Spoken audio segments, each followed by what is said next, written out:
Hello everybody, it's Brad Swift, your eco-author and the founding member of the Loving Homestead, which is what we will be talking about today. I'm going to kind of give a few segments of where we are with the Loving Homestead. And as a reminder, the Loving Homestead is the living experiment as we strive to live consistent with the four great truths that will lead to a regenerative way of life here at the Loving Homestead. And it is an experiment, and as I've learned the hard way, is there are no failed experiments because you can always learn something from the experiment. So I'll be sharing both the experiments that went the direction I thought they were going to go and what I learned from those, as well as what I thought was going to go this way and went the other way, but what I learned from that as well. So let's dig in. Okay, we'll start with an overview from our deck. Just kind of point out the area. We've got about a half an acre on which this property or home sits. You'll see here, this is something that was recently kind of updated, and that is the three-part compost pile itself. You see that we have a good bit of wood both there and down in that area. We do some burning of the wood in our wood stove. This is mostly wood that's been reclaimed after Hurricane Helene. We'll take a look at some of the other plants that are in here, and you'll see this is the driveway to a smaller bungalow apartment that we rent out as well. And one of the things that you may want to start to notice is, and I'm starting to notice more and more, is some of these plants that we have here are not native plants. In fact, many of them are not.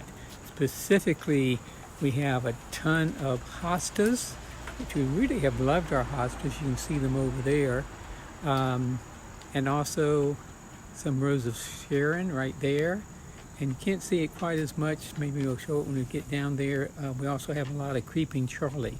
All three of those are considered invasive plants, and we are really in the very early stages of trying to begin to be more environmentally conscious by adding more and more native plants that will attract more and more native insects, which will also attract more native birds and get a much more ecologically sound part of this. And we'll be hearing more about that in just as we go through these series. Now we're in the, hey Rascal, there's Rascal just being as obedient as he can be. It's not easy for him. You can see again, this is our side yard area. And you can see all the hostas itself. Now we're going to be seeing if we can't compost many of those slowly but surely. You can see we have already taken the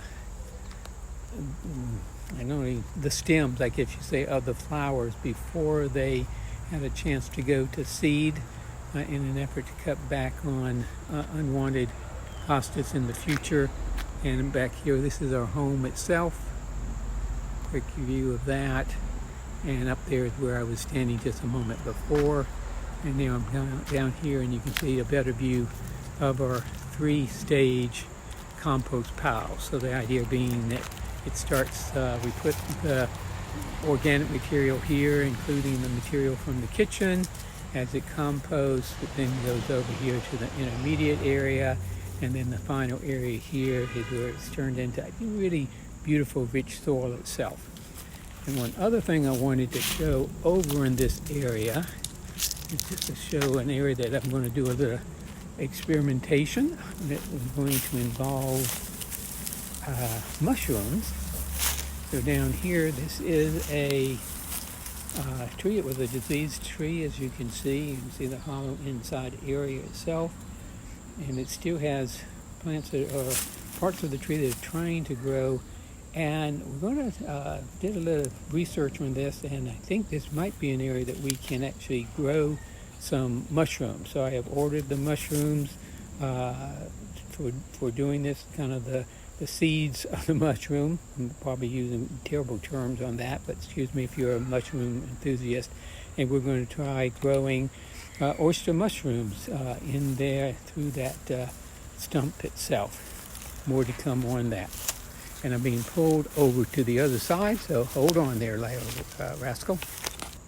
And here again is a large, not as large as it was to start out with, but wood chips. We had a neighbor over that area. You can see kind of his garage area. He had some tree work that had to be done, and I happened to notice that. And I negotiated with the gentlemen who were taking down the tree limbs and all that, and they were chipping them up. So we were able to acquire this great resource at a very, very economical price, and it's very appreciative of them being willing to do that, with us. You can see here is our garden area. Overall coming along pretty well. You can see some of the Swiss chard there and collard greens and quite a few things coming along here. One of the things that I'm also in the process of learning what to do with is here in this area. This is a pot of, I inserted 2 sweet potatoes to try to get some sweet potato slips, and they have come along nicely. Now I have to figure out what to do about them, especially in the fact that we're about to move into August, so I may be started that a little bit too late. This is a burn pit that we'll be talking more about, particularly when we talk about the wood char experiment. Excuse me, biochar experiment. Biochar, and here is some of the biochar I've been able to produce. I'll go into much more detail about that. Basically, you can think of biochar as kind of a activated charcoal that can really enrich your soil if you can produce it. I've had a couple of failures at it, but as you can see, some of it has also been successful itself. So we'll be going into that in detail. Some more of the garden area itself. That's a kind of a handmade trellis. It actually was a fencing that one of our tenants had used to keep her dog in a particular area, and she was not using it any longer, so we claimed it. So again, you can see some areas that, in need of some bad weeding down in this area, which is what I'll be doing this week. And here again is a preview of what I think will be our next attempt at the next stage of our biochar experiment to produce some more of that as well. Rasco is in front of one other area. This is, as you can see, has a lot of cardboard. We're reclaiming this area earlier this year that was just a mass of briars and rosehip and things that you just couldn't even get down to the creek. And yes, we do have a small creek. We'll be learning more about how to utilize our that water resource itself. But right now, we're in the process of reclaiming this area. We're not quite sure what we're going to put in the area yet, but hopefully it'll be something that will be supplementary to our food forest and our more natural way of bringing in some more native plants as well. Okay, now Rascal, where should we go to next? Oh, okay, we'll do that. One other quick area that we're using cardboard. You can see that we have a ton of hostas here, and we had a whole bunch of hostas there previously, and we removed them a couple of days ago. Why? Because this is one of our native plants, rhododendron. If you look at it, it is not very healthy, and it's my theory that it may not be healthy because the hostas have been sapping all of the nutrients out of it. So I'm trying to reclaim that. I've also put down some special natural product called KNF. We'll talk more about Korean nutritional farming as I learn more about that. But that's involved here to see if we can't bring this rhododendron back to health. Okay, hold on there, Rascal. Coming the next way. Now, Rasco and I are in the food forest area itself. To take you again around, those are some apple trees that we've planted this year that are coming along. And these are along this row here are some new blueberry bushes that we have planted down in this area. And here we'll take just a moment to see a lot of what is growing in this area. Is the creeping Charlie that we were very fortunate. This used to be pure lawn, and now it's mostly creeping Charlie. So we're in the process of trying to figure out how best to manage that. This is our peach tree, and I'm just noticing that the beautiful peach that we had that I was getting ready to claim, somebody else claimed it. Probably a deer is my guess itself. I'm not sure what, but it's gone. Okay, and this is a beginning of a goji berry bush itself.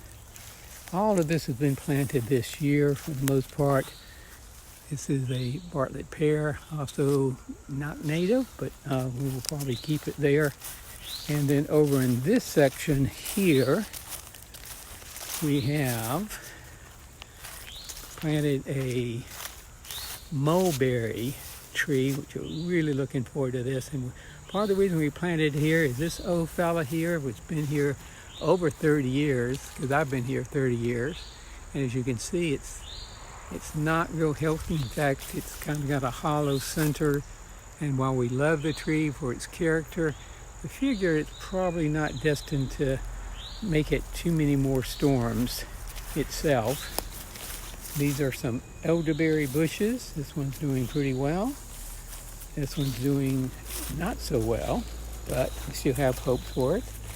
And then over here in this area is some thornless blackberries. And those are just been planted this year as well. Seem to be doing pretty well so far. And then we'll take one last look in just a moment at the last area that's been really the berries that have been here the longest. And this is the area that was kind of the original part of this. And we're past prime now, but these are all wine berries that were here when we moved here, like I said, over 30 years ago. And we've loved them and nurtured them, ignored them some years, but they've continued to do well. We're about a month past prime now. This is a neighboring, what am I trying to say, local, we believe one of the naturally occurring grapes. We're trying to see if we can nurture it to actually produce grapes. So far it has not, but that's why it's on the trellis and all that. So the wine berries have been great. We had a pretty fair year this year.